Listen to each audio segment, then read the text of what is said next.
नमस्कार बच्चों। इकोनॉमिक्स की पाठशाला में आप सबका स्वागत है।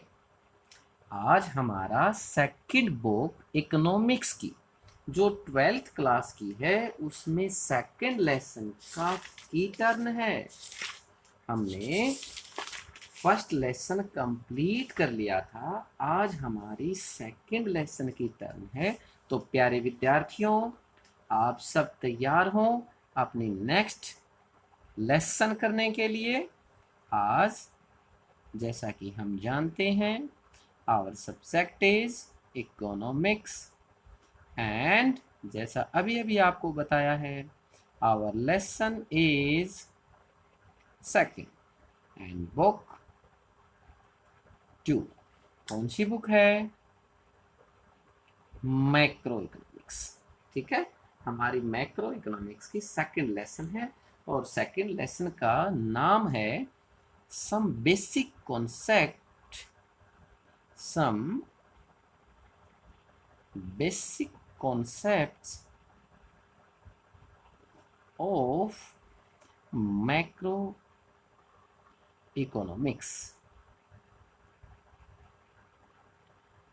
ठीक है, यानी समष्टि अर्थशास्त्र, समष्टि अर्थशास्त्र की कुछ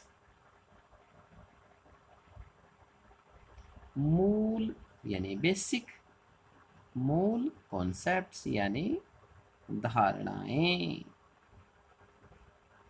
पॉइंट्स। ठीक है, इस लेसन के अंदर हम समष्टि अर्थशास्त्र के जो बेसिक हैं कॉन्सेप्ट उनके बारे में पढ़ेंगे। सबसे पहला है कि हमारा भाई वस्तुओं के प्रकार, वस्तुओं के प्रकार, टाइप्स ऑफ गुड्स। ठीक है, टाइप्स ऑफ गुड्स कितने हैं? ये 2 टाइप है। क्या? फर्स्ट इज अंतिम वस्तु एंड सेकंड इज मध्यवर्ती वस्तु। आज जो हम लेसन करने लग रहे हैं प्यारे विद्यार्थियों, ये बहुत इम्पोर्टेंट है। इस बेस में ये ऐसा नहीं है कि ये एग्जाम के अंदर जरूर आएगा इसलिए इम्पोर्टेंट नहीं। ये हम जो मैक्रो इकोनॉमिक्स पढ़ते हैं ना, मैक्रो इकोनॉमिक्स, इसके लिहाज से बहुत इम्पोर्टेंट है। अगर ये आपको नहीं आती चीज़ें तो आपको सेकंड बुक समझ में भी नहीं आएगी। आप समझने की कोशिश करो।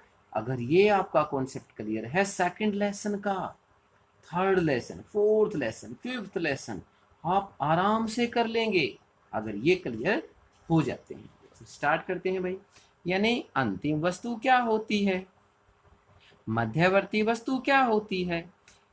तो प्यारे विद्यार्थियों, अंतिम वस्तु जैसे कि ये पेन, ये पेन अंतिम वस्तु है। ये बनकर तैयार हो गया है, इसको हम प्रयोग में ला सकते हैं। ठीक है ना, इसको हम के प्रयोग में ला सकते हैं। जो वस्तु बनकर तैयार हो गई और अंतिम उपभोक्ता तक पहुंच जाती है कि भाई इसको तैयार हो गई, इसको प्रयोग करो, तो ऐसी वस्तु अंतिम वस्तु कहलाती है। और मध्यवर्ती वस्तु का मतलब इसकी अकेली ये बना दी। ठीक है, ये बना देते कैप इसकी। अगर कैप अकेली है तो कोई काम की चीज नहीं है, ये अभी बीच में है, अभी पूरा इसका प्रयोग नहीं कर सकते। इसका प्रयोग कब होगा? जब साथ में पेन भी आएगा। जब ये पूरा सेट बनकर तैयार हो जाता है तब हम कहेंगे अंतिम वस्तु। यानी मध्यवर्ती वस्तु वो वस्तु है जिसको अभी पूरा प्रयोग करने के लिए अभी तैयार नहीं है, अभी उसके अंदर मॉडिफिकेशन कर सकते हैं, ऐसी वस्तु को मध्यवर्ती वस्तु बोलते हैं। और जो पूरी तरह बनकर तैयार हो गई है ऐसी वस्तुओं को अंतिम वस्तु कहते हैं। जैसा कि आपको थोड़ा थोड़ा हमने बता दिया, लेकिन अब इनकी विस्तृत व्याख्या करेंगे, आपको बहुत अच्छे समझ में आएगा। चलो फर्स्ट कर लेते हैं कि भाई अंतिम वस्तु क्या है। अंतिम वस्तु। ठीक है, अंतिम वस्तु, इसके बारे में लिखते हैं। ध्यान देना बच्चों, अंतिम वस्तु वे वस्तुएं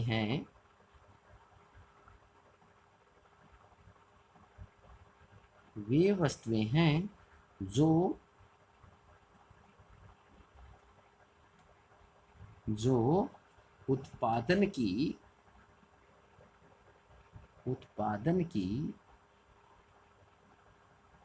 सीमा रेखा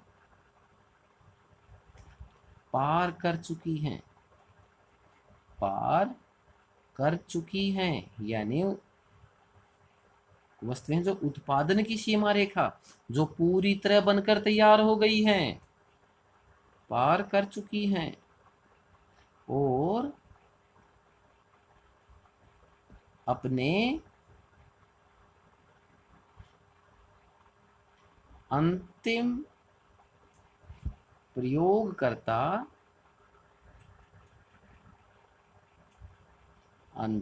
प्रयोगकर्ता द्वारा प्रयोग के लिए तैयार है।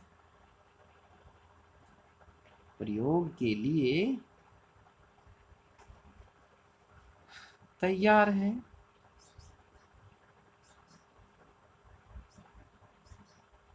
जैसे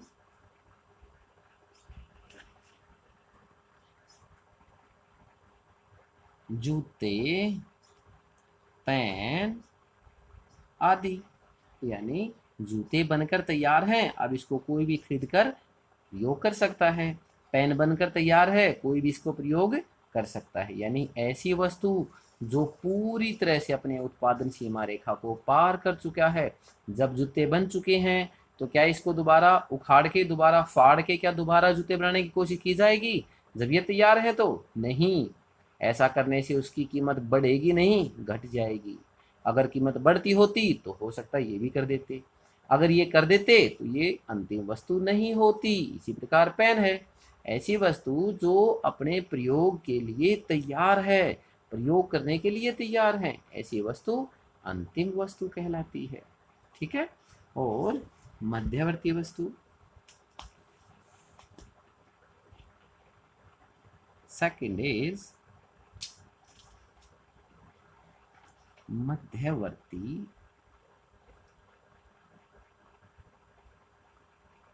वस्तु। जब हमने अंतिम वस्तु को समझ लिया है तो मध्यवर्ती वस्तु को समझना बिल्कुल आसान है। यानी मध्यवर्ती वस्तु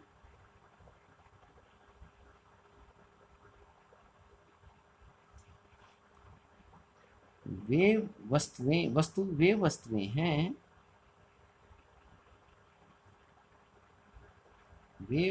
हैं जो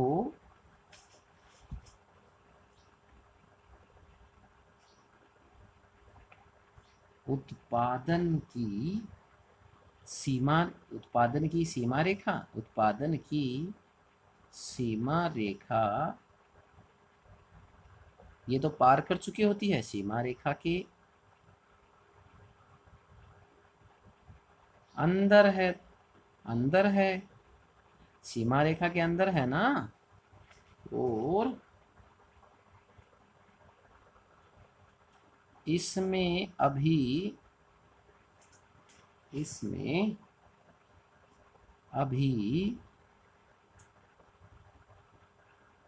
मूल्य वृद्धि की जानी है। मूल्य वृद्धि की जानी है और ये अंतिम प्रयोगकर्ता के लिए अभी तैयार नहीं है। ऐसी कौन सी वस्तु है? जैसे कच्चा माल के रूप में, जैसे कच्चा माल, और कच्चा माल क्या लेते हैं? मान लेते हैं हम लकड़ी ले लेते हैं। कोई व्यक्ति लकड़ी खरीदता है, ठीक है, लकड़ी खरीदता तो लकड़ी क्या है? मध्यवर्ती वस्तु है। लकड़ी से कुर्सी, मेज कुछ भी बनाया जाता है, लकड़ी से कुर्सी बन जाती है और कुर्सी अंतिम उपभोक्ता तक पहुंच जाए तो यह कुर्सी अंतिम वस्तु हो जाएगी। और लकड़ी क्या है? मध्यवर्ती वस्तु। जिस ऐसी वस्तु जिसके ऊपर और खर्च करके उसकी कीमत को बढ़ाया जा सकता है उसे हम मध्यवर्ती वस्तु बोलते हैं। और जो अंतिम वस्तु के रूप में जिसका प्रयोग किया जा सकता है उसे हम अंतिम वस्तु कहते हैं। यानी जिसको पूरी तरह तैयार किया गया है प्रयोग करने के लिए उसे हम अंतिम वस्तु कहते हैं।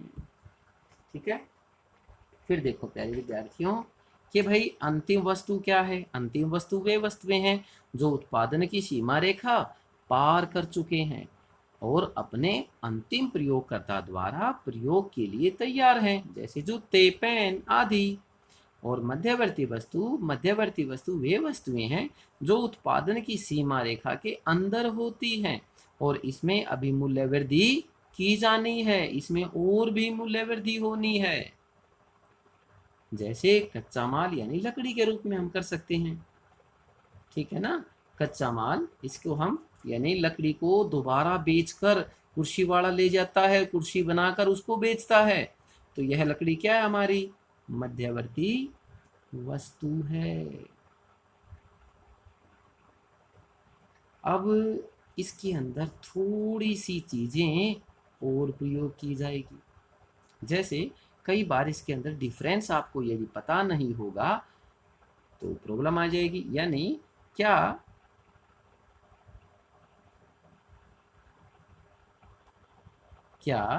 एक ही वस्तु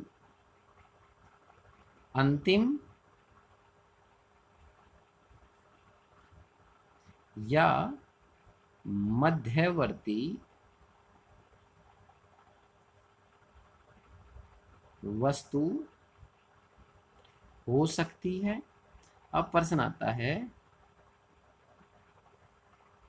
प्रश्न है ये, क्या एक ही वस्तु अंतिम और मध्यवर्ती वस्तु हो सकती है? हाँ, लेकिन इसका पता करना इतना आसान नहीं है। जैसे चीनी, यदि चीनी को हम बिस्किट बनाने में प्रयोग करते हैं, क्या बनाते हैं इससे हम? बिस्किट। यदि हम इससे बिस्किट बनाने में प्रयोग करते हैं तो यह चीनी क्या है? चीनी हमारी मध्यवर्ती वस्तु है। कच्चा माल बन गया ना चीनी, बिस्कुट बनते हैं तो इसकी कीमत बढ़ जाएगी, तो ये चीनी क्या है? मध्यवर्ती वस्तु है। और यदि इसी चीनी से एक परिवार में चाय बनाई जाए, इसी चीनी से परिवार में चाय बनाई जाए तो यह चीनी क्या हो जाएगी? यह चीनी अंतिम वस्तु हो जाएगी। ये मध्यवर्ती वस्तु थी और ये अंतिम वस्तु है। कोई प्रॉब्लम, कोई दिक्कत नहीं ना? यानी आप आराम से इसे देख सकते हैं, आराम से डिफरेंस भी कर सकते हैं सभी के अंदर। ठीक है, अब इसके रूप में अनेकों चीजें आती हैं। देखो भाई, यानी जो एग्जाम के अंदर आता है वो चीजें हम विशेष तौर पर आपको करवाने लग रहे हैं। अब प्रश्न आता है कि हमारी जो उपभोग वस्तुएं हैं, उपभोग वस्तुओं का वर्गीकरण, उपभोग जो वस्तुएं हैं उनका वर्गीकरण के रूप में उपभोग वस्तुएं कौन कौन सी होती हैं? नंबर 1, टिकाऊ वस्तु। टिकाऊ वस्तु क्या होती है?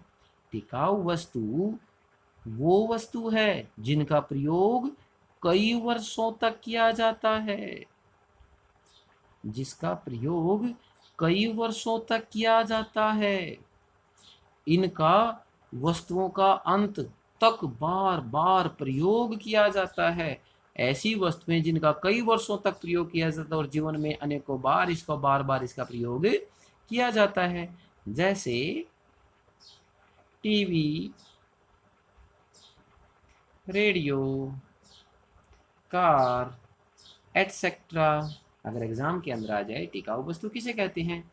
टिकाऊ वस्तु वो वस्तुएं हैं जिसका प्रयोग कई वर्षों तक किया जाता है और इसका सापेक्ष मूल्य भी अधिक होता है। इसके वस्तुओं का जीवन में अनेकों बार इन वस्तुओं का बार बार प्रयोग किया जाता है, जैसे टीवी, रेडियो, कार आदि। कोई भी हो सकता है भाई। ठीक है। अब सेकंड पॉइंट आता है हमारा कि भाई अर्ध टिकाऊ वस्तुएं।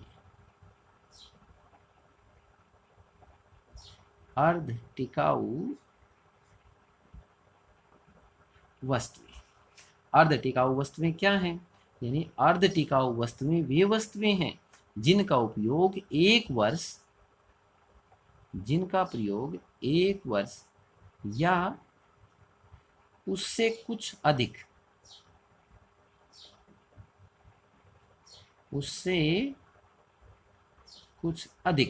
एक वर्ष या उससे कुछ अधिक, 1.5 साल, 2 साल, जो भी है, ठीक है, उनका प्रयोग किया जाता है।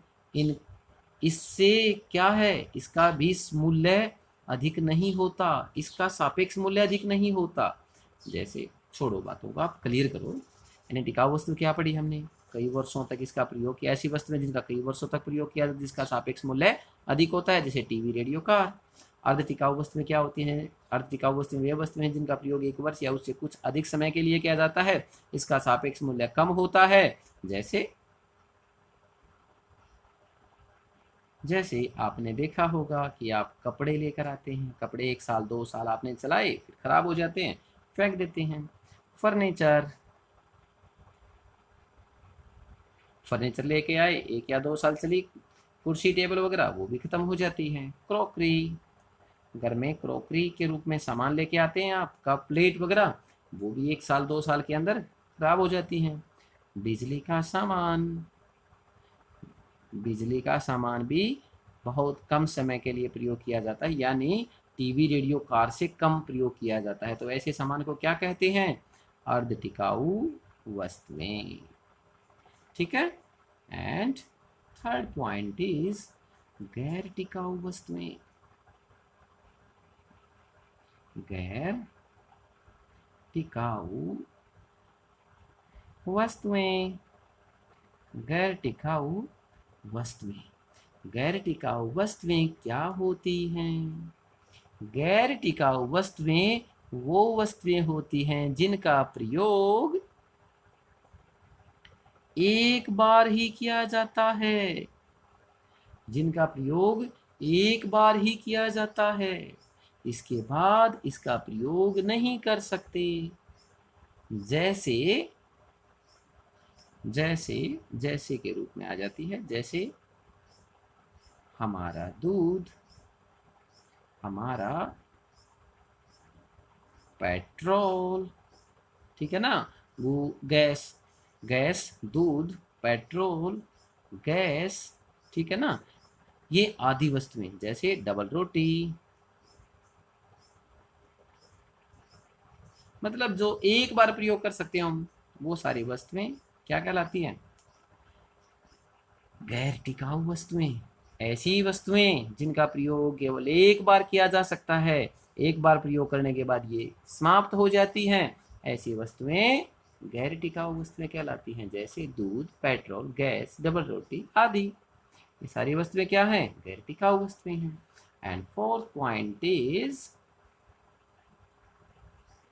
सेवाएं। क्या है? सेवाएं। सेवाएं क्या है? सेवाएं हमारी गैर भौतिक वस्तुएं हैं जो हमें दिखाई नहीं देती। ठीक है, केवल मनुष्य की आवश्यकताओं को संतुष्ट करती हैं। किसको संतुष्ट करती हैं? आवश्यकता को संतुष्ट करती हैं। गैर भौतिक वस्तुएं हैं। जैसे डॉक्टर की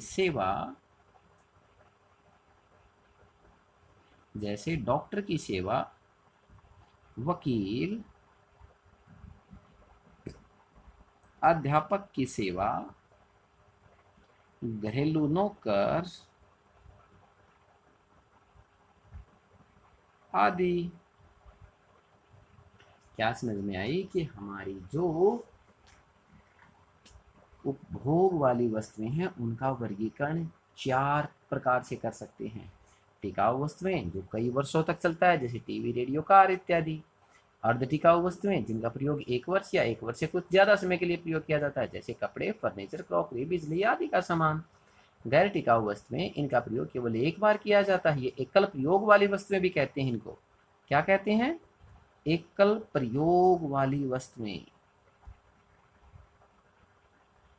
एकल प्रयोग वाली वस्तु, अगर ऐसा भी आ जाए एकल प्रयोग वाली वस्तु क्या होती है, तो ऐसी वस्तु जिसका एक बार प्रयोग किया जाए, ऐसी वस्तुओं क्या कहते हैं? एकल प्रयोग वाली या गैर टिकाऊ वस्तुएं। ठीक है, जैसे दूध, पेट्रोल, गैस, डबल रोटी इत्यादि। सेवाएं क्या हैं? गैर भौतिक, ऐसी वस्तुएं जो गैर भौतिक होती हैं, जिसको दिखाई नहीं देती, जिसको हम अपनी आंखों से नहीं देख सकते, वो केवल हमारी आवश्यकताओं को संतुष्ट करती हैं। जैसे डॉक्टर, वकील, अध्यापक, घरेलू नौकर आदि की सेवाएं दिखाई थोड़ी ना देती हैं, लेकिन हमारा काम चल जाता है। ठीक है, अब क्या है? अब हमारी उपभोक्ता वस्तुएं तो हो गई, अब हमारी आती हैं पूंजीगत वस्तुएं। क्या आती हैं? पूंजीगत। ये क्या होती है अभी बताते हैं आपको। यानी पूंजीगत वस्तुएं क्या होती हैं? Capital goods. What is capital goods? ठीक है, यानी पूंजीगत वस्तुएं के रूप में पूंजीगत वस्तुएं उत्पादकों की स्थिर परिसंपत्तियां हैं। पूंजीगत वस्तुएं क्या होती हैं? स्थिर परिसंपत्ति। परिसंपत्ति, स्थिर परिसंपत्ति होती हैं इन वस्तुओं। जैसे स्थिर, हमने आपको उत्पादन वाले लेसन के अंदर बताया था ना, कुछ स्थिर साधन होते हैं, कुछ परिवर्तनशील होते हैं। जो स्थिर साधन है ना, वो ही हमारी स्थिर परिसंपत्तियां होती हैं। जैसे प्लांट, जहां पर हमने अपना फर्म लगाना है, उद्योग लगाने है, वो प्लांट, ये सारी क्या है? स्थिर परिसंपत्ति है। मशीनरी, उसके अंदर जो मशीनें लेके आए हैं, वो सारी भी क्या हैं? ये सारी क्या हैं? स्थिर परिसंपत्ति है। इन सभी का कई वर्षों तक प्रयोग करते हैं हम, कई वर्षों तक प्रयोग करते हैं ऐसी संपत्तियों का। ठीक है, ऐसी पूंजीगत वस्तुएं वे वस्तुएं हैं जो हमारी स्थिर परिसंपत्तियां होती हैं। ये जैसे प्लांट, मशीनरी, इस प्रकार की स्थिर परिसंपत्तियों का हम कई वर्षों तक प्रयोग करते हैं। ठीक है, लेकिन एक ध्यान रखना बच्चों, लेकिन इसके अंदर एक तो नट आता है, बोल्ट आते हैं। नट बोल्ट नहीं आते क्या? नट बोल्ट, इनका भी, यानी कील आ जाओ, पेंच आ जाए। ठीक है, नट बोल्ट, कील, पेंच, ये जो स्क्रू होते हैं, इन सभी का प्रयोग भी कई वर्षों तक होता है। इनका प्रयोग भी कई वर्षों तक होता है। लेकिन ये स्थिर परिसंपत्ति यानी हमारी क्या है? पूंजीगत। ये हमारी पूंजीगत वस्तुएं नहीं होती, वस्तुएं नहीं होती। पूंजीगत वस्तुएं वे वस्तुएं हैं जो हमारी स्थिर परिसंपत्तियां होती हैं। जैसे प्लांट, मशीनरी, इस प्रकार की स्थिर परिसंपत्तियों का हम कई वर्षों तक प्रयोग करते हैं। लेकिन नट, बोल्ट, कील, पेंच आदि उत्पादित वस्तु, उत्पादन की जो मशीनरी के भाग हैं, इनका भी प्रयोग हम कई वर्षों तक करते हैं। लेकिन ये पूंजीगत वस्तुएं नहीं होती, ये पूंजीगत वस्तुएं नहीं होती। इसको हम पूंजीगत वस्तुओं के अंदर नहीं लेंगे। तो इस प्रकार हम केवल यहाँ तक ही इसका आंसर लिख सकते हैं, जो 2 नंबर में आ जाता है। ठीक है, तो हमारी ये पूंजीगत वस्तुएं कंप्लीट हो जाता है। नेक्स्ट पॉइंट है कि भाई निवेश क्या होता है, व्हाट इज इन्वेस्टमेंट।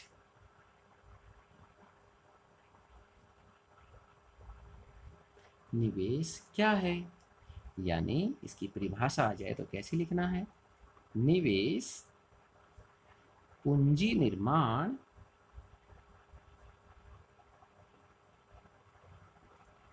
निर्माण की एक प्रक्रिया है, पूंजी निर्माण की एक प्रक्रिया है, या दूसरे तौर पर कह सकते हैं इसकी कि पूंजी के स्टॉक में वृद्धि, पूंजी के स्टॉक में वृद्धि की एक प्रक्रिया है। क्या है निवेश, पूंजी निर्माण की एक प्रक्रिया है जिससे पूंजी का निर्माण होता है। निवेश पूंजी को बढ़ाने के लिए, अपने उत्पादन को बढ़ाने के लिए, अपने स्टॉक को बढ़ाने के लिए जो पैसे खर्च किए जाते हैं वो निवेश कहलाता है। यानी अगर एग्जाम में निवेश की किसी कहते हैं आ जाए तो ये डेफिनेशन लिख सकते हैं, निवेश पूंजी निर्माण की एक प्रक्रिया है बस।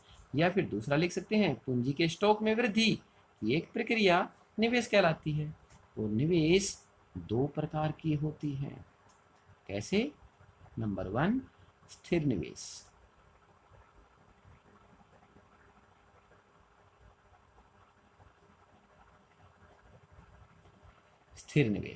स्थिर निवेश का मतलब, यानी स्थिर निवेश से अभिप्राय एक लेखा वर्ष में उत्पादकों की परिसंपत्तियां जो होती हैं स्थिर वाली, उसके स्टॉक में वृद्धि होना, उसके स्टॉक में वृद्धि होना। जैसे कौन से होते हैं वो, एक तो प्लांट, स्थिर निवेश का जिक्र है भाई, प्लांट, मशीनरी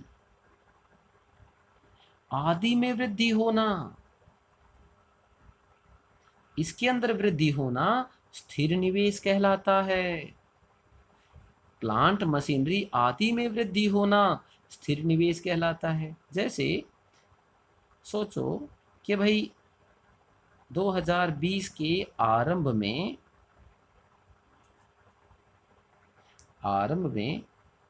हमारे पास 7 मशीनें हैं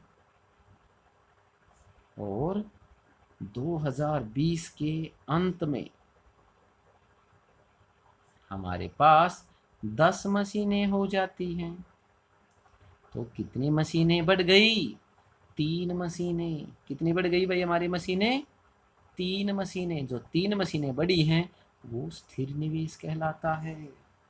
वो क्या कहलाता है, स्थिर निवेश। यहाँ आई थी ना, पूंजी के स्टॉक में वृद्धि, पूंजी का स्टॉक पहले 7 मशीनें थी, साल खत्म हुआ तब तक 10 मशीनें हो गई, स्टॉक में वृद्धि हो गई ना 3 मशीनों की। जो 3 मशीनों की वृद्धि हुई है वही हमारा स्थिर निवेश कहलाता है।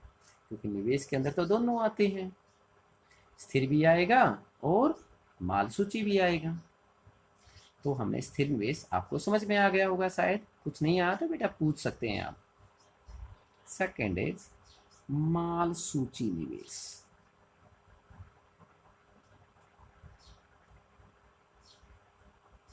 माल सूची निवेश ज्यादा इसके अंदर दुखी होने की जरूरत नहीं है, आप आराम से इसको कर सकते हैं, बिल्कुल आसान है, ये कुछ भी नहीं है।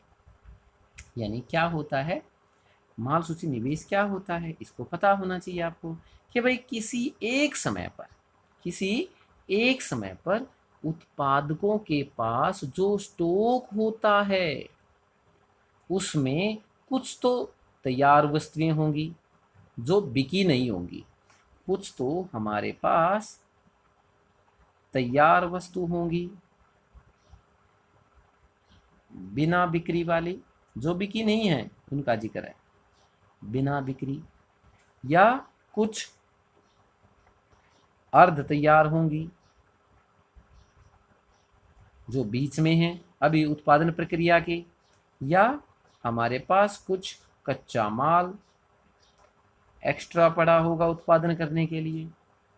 ठीक है, यानी इस प्रकार के जो हमारे पास उत्पादन के साधन हैं, जो स्टॉक है, जो स्टॉक है, इस स्टॉक में इस स्टॉक में वृद्धि इस स्टॉक में वृद्धि माल सूची निवेश कहलाता है।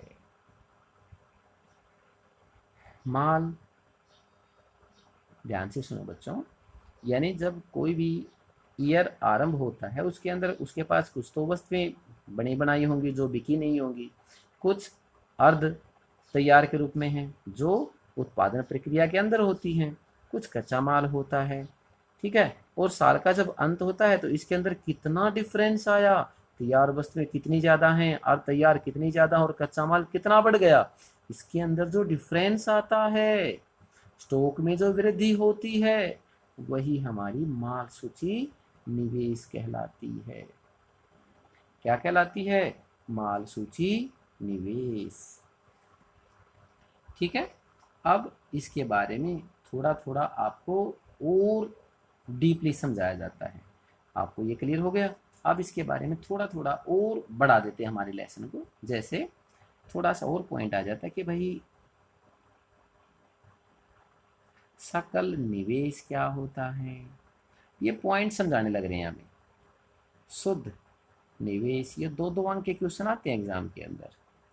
शुद्ध निवेश क्या होता है तथा डेप्रिसिएशन क्या होता है, मूल्य ह्रास क्या होता है। मूल्य ह्रास, ये तीनों चीजें अलग अलग मीनिंग के रूप में प्रयोग करते हैं, तो ये क्या होगा? देखो भाई, सबसे पहले सकल निवेश के रूप में आपको बता देते हैं सकल निवेश क्या होता है।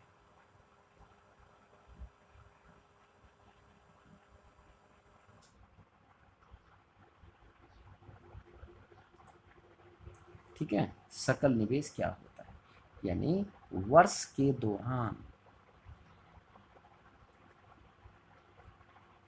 के दौरान जो स्थिर परिसंपत्ति हैं,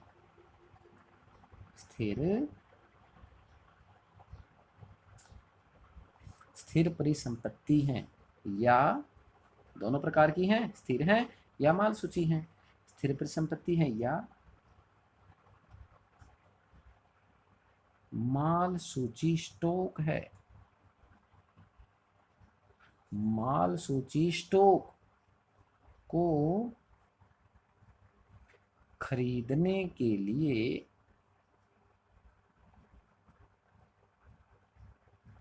किया गया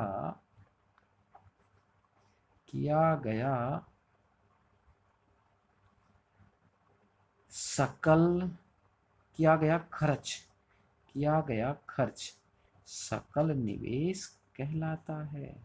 किया गया खर्च सकल निवेश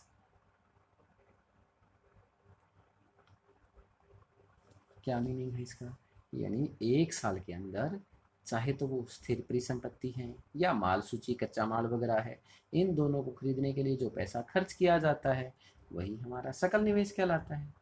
ठीक है, वही हमारा क्या कहलाता है? सकल निवेश। अब क्या है? शुद्ध निवेश।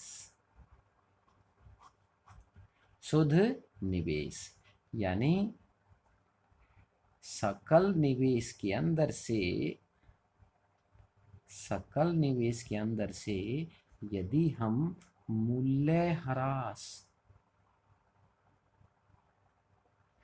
सकल निवेश के अंदर से मूल्य ह्रास को घटा दें तो शुद्ध निवेश कहलाता है। और मूल्य ह्रास क्या होता है? मूल्य ह्रास सकल निवेश का ही एक भाग होता है, जो मशीन की घिसाई पिटाई टूट फूट मशीन का मूल्य पुनः स्थापन के लिए खर्च किया जाता है, उसे हम क्या कहते हैं? मूल्य ह्रास। अब पॉइंट्स आता है कि भाई मूल्य ह्रास क्या होता है। ठीक है, अब हम इसका मूल्य ह्रास निकालते हैं। हमें सकल निवेश पता चल गया, शुद्ध निवेश आ गया भाई, सकल निवेश में मूल्य ह्रास निकल जाएगा, शुद्ध निवेश आ जाएगा। अब आ गया हमारा मूल्य ह्रास। जैसा कि नाम से ही स्पष्ट है, मूल्य ह्रास यानी डेप्रिसिएशन। मूल्य का मतलब कीमत, ह्रास का मतलब कमी, मूल्य में होने वाली कमी को हम मूल्य ह्रास कहते हैं। ठीक है ना। यानी हम जब प्लांट, मशीनें आदि का प्रयोग करते हैं, आदि का प्रयोग करते हैं, करेंगे प्रयोग, जब प्रयोग करेंगे तो क्या होगा, एक तो सामान्य टूट फूट होगी, मशीनें टूट जाती हैं, किसी प्रकार का नुकसान हो जाता है, तो सामान्य टूट फूट भी होंगी। आकस्मिक हानि, आकस्मिक हानि, आकस्मिक हानि का मतलब अचानक नुकसान हो जाए किसी चीज के ऊपर, ठीक है ना, अचानक उसका मूल्य घट जाए, अचानक उसका मूल्य बहुत ज्यादा कम हो जाए, ठीक है। इस प्रकार या तो सामान्य टूट फूट हो जाएगी या फिर उसकी आकस्मिक हानि हो जाएगी। इस प्रकार उसका रेट कम हो जाएगा, और रेट कम होगा तो मूल्य ह्रास होगा। तो क्या कहेंगे उसको हम, मूल्य ह्रास। इसको हम विस्तृत तौर पर आपको बताते हैं। पहले छोटा सा एक एग्जाम्पल देख लो। मान लो आपने एक मशीन, मूल्य ह्रास के बारे में पता चल जाएगा, उसके बाद ये समझाएंगे आपको कंप्लीट। मान लो एक मशीन आपने खरीदी, एक मशीन आपने खरीदी, मान लो 10 लाख रुपए के अंदर। कितने के अंदर खरीदी भाई, 10 लाख। मान लिया इसका टाइम 10 वर्ष है, ये 10 वर्ष तक चलेगी ये मशीन, ठीक है। तो इसका जो मूल्य ह्रास आरक्षित कोष है, मूल्य ह्रास आरक्षित कोष है, यानी 10 लाख जो रुपए है ये कितने साल चलेंगी, 10 साल तक चलेंगी। तो एक जीरो से एक जीरो कट जाती है, तो एक साल का जो आरक्षित मूल्य ह्रास है वो एक साल में कितना मूल्य कम हो जाएगा उसका, 1 लाख रुपए। यानी हमें मूल्य ह्रास के रूप में, मूल्य ह्रास आरक्षित कोष के रूप में 1 लाख रुपए एक साल के रूप में उसके रखने पड़ेंगे, तभी तो मशीन का पुनः स्थापन होगा। एक साल में 1 लाख और 10 साल में 10 लाख रुपए का मूल्य ह्रास इस मशीन का हो जाएगा, ठीक है। अब चलते हैं ऊपर की तरफ, सामान्य टूट फूट और आकस्मिक हानि क्या होती है, ठीक है ना। यानी आप देखो कि भाई आकस्मिक हानि आपको विस्तृत रूप से ही बताते हैं इसको, ठीक है। चलो, कई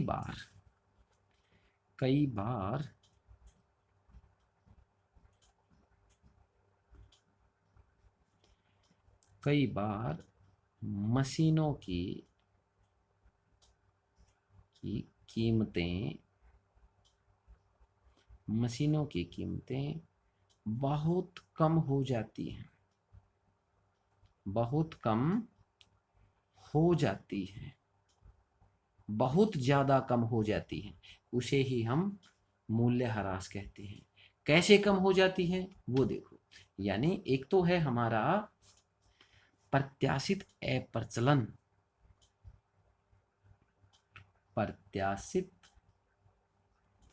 अप्रचलन।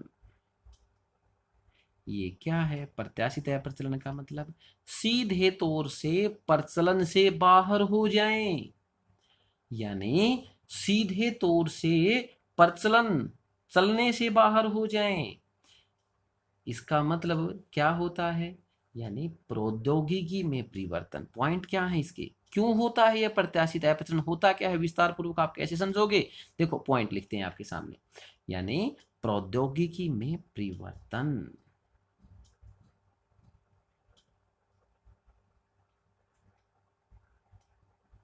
में, ये क्या है सर, आपने नाम तो लिख दिया, होता क्या है? प्रौद्योगिकी में परिवर्तन के कारण स्थिर परिसंपत्तियां अप्रचलन हो जाती हैं, उनके मूल्य में बहुत ज्यादा कमी हो जाती है। जैसे जैसे ब्लैक एंड वाइट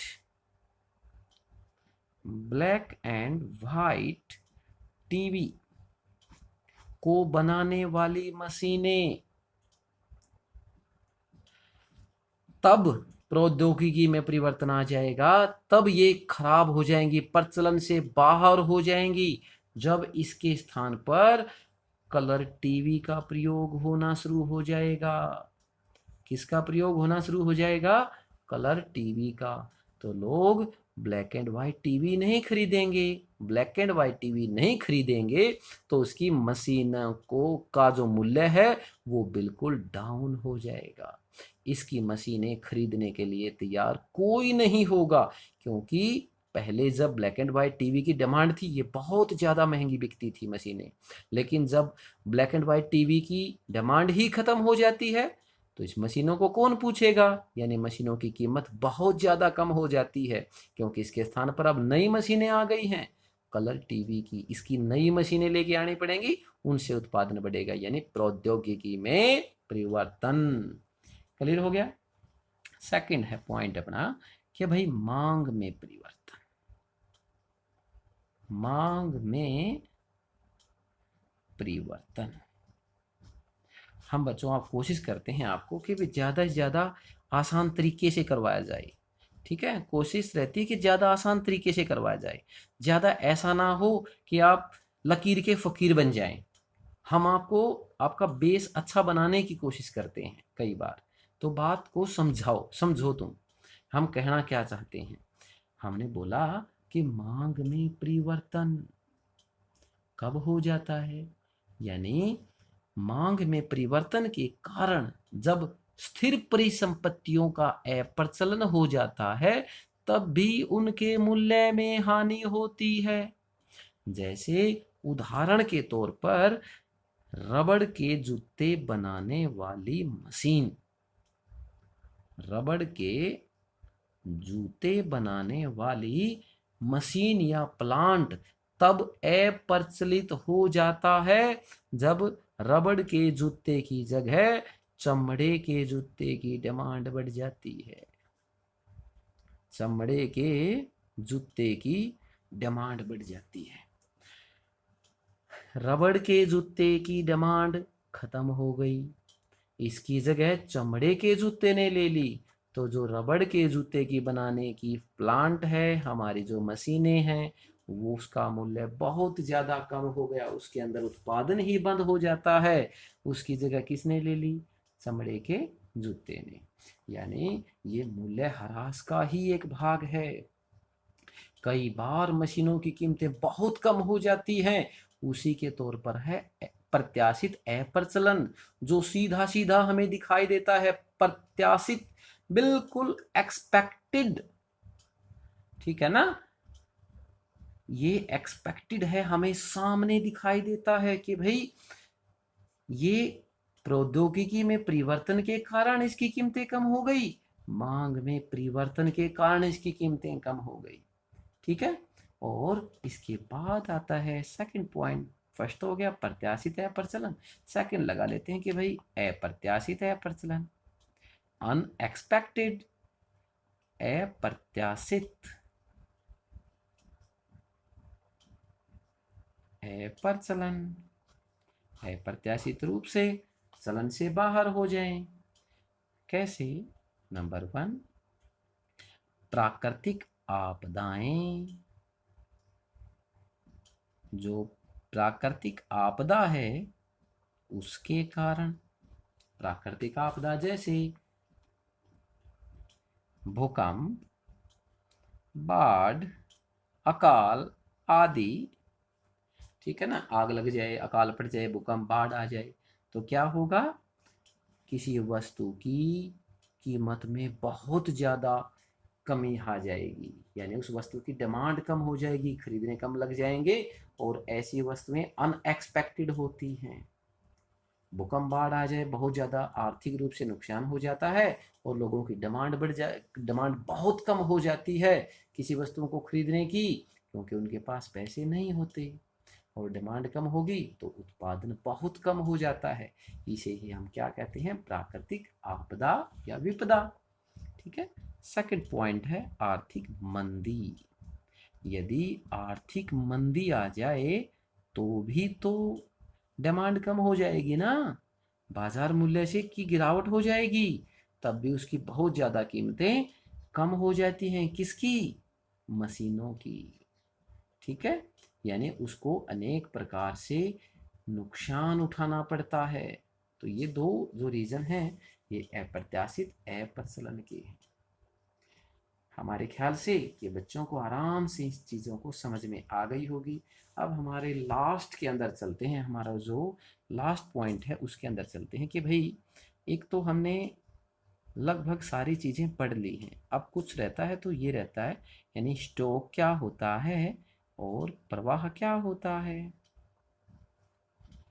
स्टॉक और प्रवाह क्या होता है, ठीक है ना। यानी सबसे पहले हम लेते हैं स्टॉक। स्टॉक क्या होता है? स्टॉक, इसकी डेफिनेशन लिख देते हैं। स्टॉक, बात को समझना है, स्टॉक समय के एक निश्चित बिंदु, समय के एक निश्चित बिंदु पर मापी जाने वाली, मापी जाने वाली एक मात्रा है, एक मात्रा है। यानी एक निश्चित समय के बिंदु, निश्चित समय में जो मापी जाती है वो, यानी हम मान लें 1 जनवरी 2020 को आपके खाते में, आपके बैंक खाते में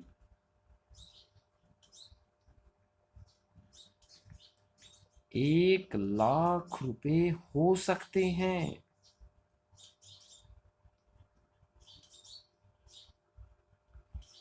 1 जनवरी को यदि आपके खाते में कितने रुपए हैं? 1 लाख। तो 1 लाख रुपए क्या है? आपका स्टॉक है। यानी एक निश्चित बिंदु, समय का एक निश्चित बिंदु के अंदर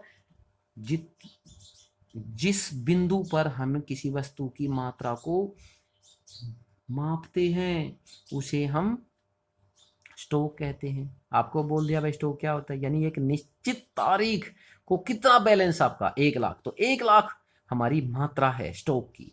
तो स्टॉक इसे हम क्या कहते हैं? स्टॉक। यानी हमारे पास कितने रुपए स्टॉक है? 1 लाख। तो 1 लाख क्या है? केवल स्टॉक है हमारे पास। सेकंड पॉइंट है प्रवाह। सेकंड पॉइंट क्या है? यानी फ्लो। प्रवाह क्या है? प्रवाह समय की एक, ये तो एक निश्चित समय है, समय का एक निश्चित बिंदु, 1 जनवरी, एक ही तारीख दी है, इसे हम बोला है समय की एक विशिष्ट अवधि, समय की एक विशिष्ट अवधि, अवधि में मापी जाने वाली मात्रा है, मापी जाने वाली मात्रा है। जैसे आपका मासिक जेब खर्च, मासिक जेब खर्च 500 रुपये है।